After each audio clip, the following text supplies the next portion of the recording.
বৈষম্য বিরোধী এবং একমাত্র কোটা বিরোধী আন্দোলনটি ধীরে ধীরে সরকার পরিবর্তনের আন্দোলনে পরিণত হলো। এই আন্দোলনে 5ই জুলাই আগস্টের যে বিপ্লবে, এই বিপ্লবে সারা দেশবাসী অংশগ্রহণ করেছে। এই বিপ্লবে বিএনপির 422 জন সদস্য নিহত হয়েছে, শহীদ হয়েছে। এর আগে বহু মানুষ গুম হয়েছে, হত্যা নির্যাতনের শিকার হয়েছে। কিন্তু এখন এই আন্দোলন ছিল সর্বশেষ যে আন্দোলন ছিল, তাতে বিএনপি এবং বিরোধী দলের সদস্যদের অখণ্ড সমর্থন ছিল, অংশগ্রহণ ছিল। কিন্তু আমরা কোনো ব্যানার নিয়ে যাইনি, যে কারণে মনে হয় যেন এটা তো বিএনপির আন্দোলন না।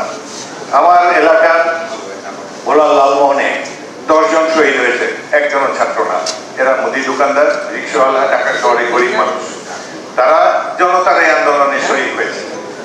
এখন দেখা যাচ্ছে যে বৈষম্য বিরোধী আন্দোলনে, যে আন্দোলনের ফলে বিএনপি এই সরকারকে নড়বড়ে করে দিয়েছে, শেষ মুহূর্তে এসে এই 1.5 মাসের আন্দোলনে ছাত্র সমাজও যুক্ত হয়েছে।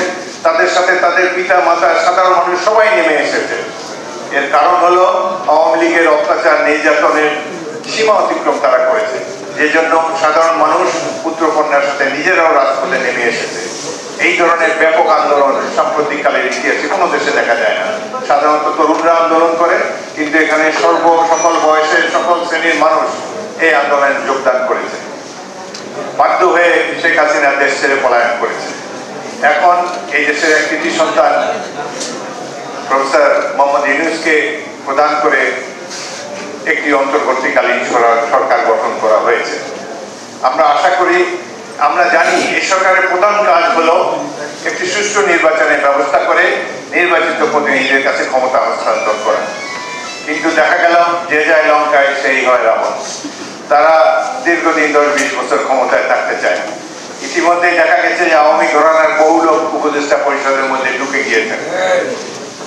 ছাত্ররাও মনে হয় যে ছাত্রদের কর্মকাণ্ডে মনে হয় তারা আমাদের সন্তান তুল্য, মনে হয় তারাই দেশটা স্বাধীন করেছে, আর কেউ এখানে অংশগ্রহণ করেনি। আমাদের এই যে হাজার হাজার লোক জীবন দিল বিএনপি এবং অন্যান্য রাজনৈতিক দলের, তাদের হিসাব নিকাশ কে করবে?